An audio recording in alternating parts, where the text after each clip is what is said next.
Welcome to Deepika mom kitchen.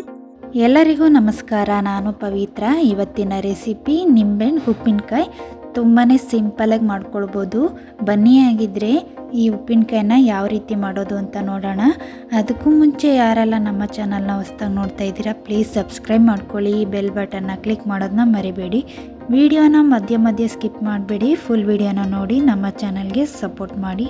ಉಪ್ಪಿನಕಾಯಿಗೆ ಬೇಕಾಗಿರೋ ಐಟಮ್ನೆಲ್ಲ ತೆಗೆದಿಟ್ಕೊಂಡಿದ್ದೀನಿ. ನೋಡ್ತಾ ಇರ್ಬೋದು, ನಿಂಬೆಹಣ್ಣು, ಹಸಿಮೆಣಸಿನ್ಕಾಯಿ, ಉಪ್ಪನ್ನು ತೆಗೆದಿಟ್ಕೊಂಡಿದ್ದೀನಿ. ನೀವು ಕ್ವಾಂಟಿಟಿ ಎಷ್ಟು ಮಾಡ್ತೀರೋ ಅದ್ರ ಮೇಲೆ ನೀವು ಇಂಗ್ರೀಡಿಯೆಂಟ್ಸ್ನ ಹೆಚ್ಚು ಕಡಿಮೆ ಮಾಡ್ಕೊಳ್ಬೇಕಾಗತ್ತೆ.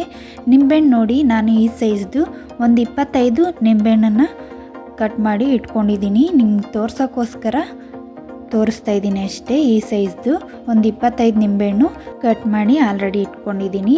ಒಂದು 1/4 kg ಹಸಿಮೆಣಸಿನ್ಕಾಯಿನ ಕಟ್ ಮಾಡಿ ಇಟ್ಕೊಂಡಿದ್ದೀನಿ. ಉಪ್ಪು ಒಂದು 3 ಹಿಡಿಯಷ್ಟು ಹಾಕ್ಕೊಳ್ಬೇಕು. ನಮ್ಮ ಕೈಯಲ್ಲಿ ಒಂದು 3 ಹಿಡಿಯಷ್ಟು ಹಾಕ್ಕೊಳ್ಬೇಕು. ಉಪ್ಪಿನಕಾಯಿಗೆ ಉಪ್ಪು ಕರೆಕ್ಟಾಗಿದ್ದರೆ ಉಪ್ಪಿನಕಾಯಿ ತುಂಬಾ ಚೆನ್ನಾಗಿರುತ್ತೆ. ಅದಕ್ಕೋಸ್ಕರ ಉಪ್ಪನ್ನು ಜಾಸ್ತಿನ ಹಾಕ್ಕೊಳ್ಬೇಕಾಗತ್ತೆ. ನೋಡಿ, ನಿಂಬೆಹಣ್ಣು ಹಸಿಮೆಣಸಿನ್ಕಾಯಿನೂ ಎರಡನ್ನೂ ಕಟ್ ಮಾಡಿ ಒಂದು ಬಾಕ್ಸ್ಗೆ ಹಾಕ್ಕೊಳ್ತಾ ಇದ್ದೀನಿ. ನಿಂಬೆಹಣ್ಣು ಮತ್ತು ಹಸಿಮೆಣಸಿನ್ಕಾಯಿನ ಚೆನ್ನಾಗಿ ವಾಶ್ ಮಾಡಿ ಅದರಲ್ಲಿರೋ ನೀರನ್ನೆಲ್ಲ ಚೆನ್ನಾಗಿ ಒರೆಸ್ಕೊಂಡಿರಬೇಕು. ನೀರಿನಂಶ ಏನಾದರೂ ಉಪ್ಪಿನಕಾಯಿಯಲ್ಲಿ ಇದ್ದರೆ ಉಪ್ಪಿನಕಾಯಿ ಹಾಳಾಗುತ್ತೆ. ಅದಕ್ಕೋಸ್ಕರ ನೀರಿನಂಶ ಸ್ವಲ್ಪನೂ ಕೂಡ ಉಪ್ಪಿನಕಾಯಲ್ಲಿ ಇರಬಾರ್ದು. ನಿಂಬೆಹಣ್ಣು ಮತ್ತು ಹಸಿಮೆಣಸಿನ್ಕಾಯಿ, ಉಪ್ಪು ಎಲ್ಲನೂ ಮಧ್ಯ ಈ ರೀತಿ ಹಾಕ್ಕೊಳ್ಬೇಕು. ಆವಾಗ ಎಲ್ಲ ಕಡೆ ಮಿಕ್ಸ್ ಆಗುತ್ತೆ. ನೋಡ್ತಾ ಇರ್ಬೋದು ಯಾವ ರೀತಿ ಹಾಕ್ಕೊಳ್ತಾ ಇದ್ದೀನಿ ಅಂತ. ಇವಾಗ ಮೇಲ್ಗಡೆ ಸ್ವಲ್ಪ ಉಪ್ಪನ್ನು ಮತ್ತೆ ಮಿಕ್ಸ್ ಮಾಡ್ಕೊಳ್ತಾ ಇದ್ದೀನಿ. ಉಪ್ಪೆಲ್ಲ ಹಾಕಿದ್ದಾದಮೇಲೆ ಚೆನ್ನಾಗಿ ಮಿಕ್ಸ್ ಮಾಡ್ಕೊಳ್ಬೇಕು. ಚೆನ್ನಾಗಿ ಕುಲ್ಕ್ತಾ ಇದ್ದೀನಿ ನೋಡಿ, ಈ ರೀತಿ ಕುಲ್ಕೋದ್ರೇ ಸಾಕು, ಎಲ್ಲ ಕಡೆ ಮಿಕ್ಸ್ ಆಗುತ್ತೆ ಉಪ್ಪು. ಹಾಗಾಗಿ ಈ ರೀತಿ ಮಿಕ್ಸ್ ಮಾಡ್ಕೊಳ್ಬೇಕು. ನಾನಿಲ್ಲಿ ಪ್ಲಾಸ್ಟಿಕ್ ಬಾಕ್ಸ್ಗೆ ಹಾಕ್ಕೊಂಡಿದ್ದೀನಿ.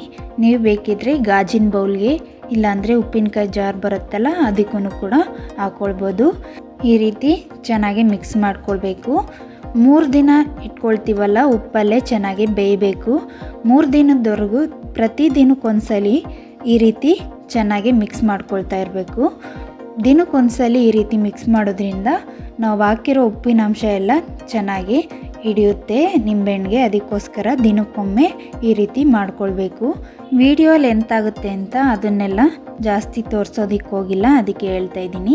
ಪ್ರತಿದಿನ ಒಂದ್ಸಲಿ ಈ ರೀತಿ ಮಿಕ್ಸ್ ಮಾಡ್ಕೊಳ್ಬೇಕಾಗತ್ತೆ. ಇವಾಗ ನಾನು ಮುಚ್ಚಳನ ಮುಚ್ಚಿ ಸೈಡ್ಗೆ ಎತ್ತಿಟ್ಕೊಳ್ತಾ ಇದ್ದೀನಿ. ನೋಡಿ, ನಾನು ಈ ಬಾಕ್ಸಲ್ಲಿ ಹಾಕ್ಕೊಂಡಿದ್ದೆ. ನೀವು ಬೇಕಿದ್ರೆ ಈ ಥರ ಉಪ್ಪಿನಕಾಯಿ ಜಾರ್ಗೂ ಕೂಡ ಹಾಕ್ಕೊಳ್ಬೋದು. 3 ದಿನದ ನಂತರ ನಾನು ಮಸಾಲೆನ ಹಾಕ್ಕೊಳ್ತೀನಿ. ಇದಕ್ಕೆ 3 ದಿನದ ತನಕ ಉಪ್ಪಲ್ಲಿ ಚೆನ್ನಾಗಿ ಬೇಯಬೇಕು ನಿಂಬೆಹಣ್ಣು ಮತ್ತು ಹಸಿಮೆಣಸಿನ್ಕಾಯಿ. ಇವಾಗ 3 ದಿನ ಆಗಿದೆ. ಇವಾಗ ಇದಕ್ಕೆ ಮಸಾಲೆನ ಹಾಕ್ಕೊಳ್ಳೋಣ. 1 ಟೇಬಲ್ ಸ್ಪೂನ್ ಮೆಂತ್ಯನ ಹಾಕ್ಕೊಂಡಿದ್ದೀನಿ.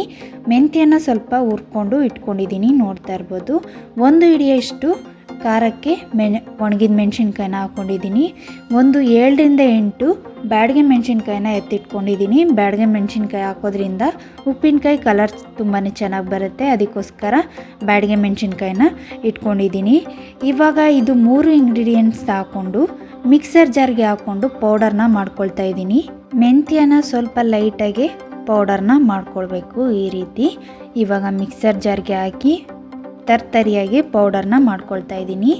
ನಾವು ಡೈರೆಕ್ಟು ನೀರನ್ನು ಸೇರಿಸಿ ಬೇಗ ನೈಸ್ ಆಗೋದಿಲ್ಲ, ತರ್ತರಿ ಆಗಿಬಿಡತ್ತೆ. ಅದಕ್ಕೋಸ್ಕರ ಮೊದಲೇ ಈ ರೀತಿ ಪೌಡರ್ನ ಮಾಡಿಕೊಂಡ್ರೆ ನಮಗೆ ರುಬ್ಬೋದಕ್ಕೆ ಈಸಿ ಆಗುತ್ತೆ. ನಾವು ಮೆಣಸಿನ್ಕಾಯಿನ ಹುರಿದಿಲ್ಲ ಅಲ್ವಾ, ಹಾಗಾಗಿ ತರ್ತರಿ ಆಗಿಬಿಡತ್ತೆ. ಒಂದು 4 ಗೆಡ್ಡೆ ದೊಡ್ಡ ಸೈಜ್ ಬೆಳ್ಳುಳ್ಳಿನ ಬಿಡಿಸಿ ಇಟ್ಕೊಂಡಿದ್ದೀನಿ. ಅದನ್ನು ಈಗ ಪೌಡರ್ ಬಂದಿದ್ದೀನಲ್ಲ ಅದಕ್ಕೆ ಬೆಳ್ಳುಳ್ಳಿನ ಸೇರಿಸ್ಕೊಂಡು ರುಬ್ಕೊಳ್ಬೇಕು.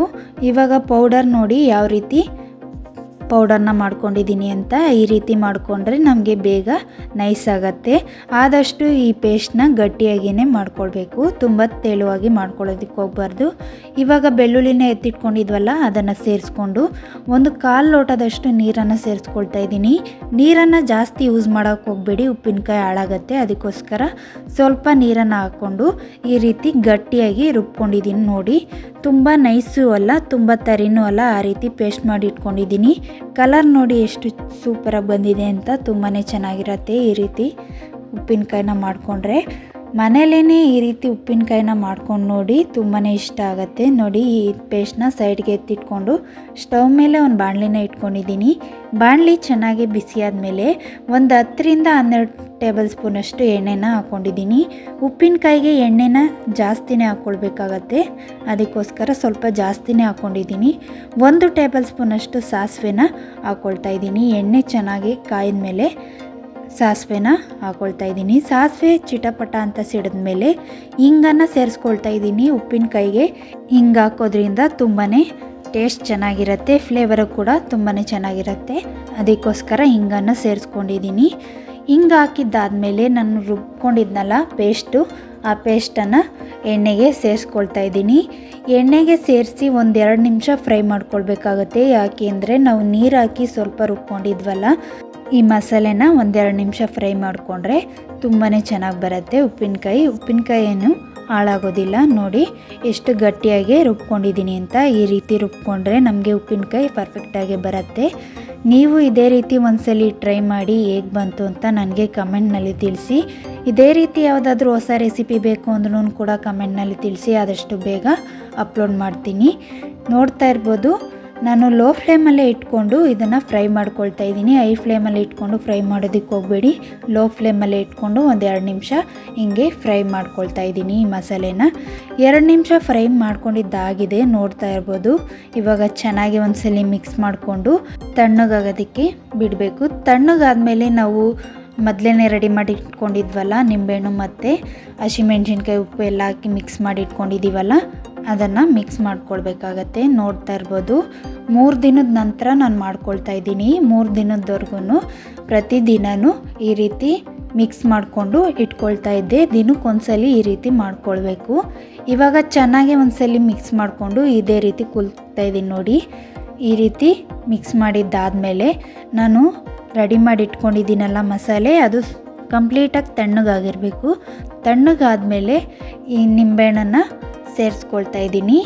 ನಿಂಬೆಹಣ್ಣು ಹಾಕಿದ್ಮೇಲೆ ಬಿಸಿ ಮಾಡ್ಕೊಳ್ಬಾರ್ದು, ಬಿಸಿಯಾಗಿರೋ ಮಸಾಲೆಗೂ ಕೂಡ ಸೇರಿಸ್ಕೊಳ್ಬಾರ್ದು. ಯಾಕೆಂದರೆ ನಾವು ಮೊದಲೇ 3 ದಿನ ಇಟ್ಕೊಂಡು ಉಪ್ಪಲ್ಲೇ ಬೇಯಿಸ್ಕೊಂಡಿದ್ದೀವಲ್ಲ, ಅದಕ್ಕೋಸ್ಕರ ಮತ್ತೆ ಬೇಯಿಸೋದಕ್ಕೆ ಹೋಗಬಾರ್ದು. ಆವಾಗ ಉಪ್ಪಿನಕಾಯಿ ಅಷ್ಟೊಂದು ಚೆನ್ನಾಗಿರೋದಿಲ್ಲ, ತುಂಬಾ ಮೆತ್ತೆ ಆಗಿಬಿಡುತ್ತೆ. ಅದಕ್ಕೋಸ್ಕರ ಬಿಸಿ ಇರೋದಕ್ಕೆ ಹಾಕಬಾರ್ದು.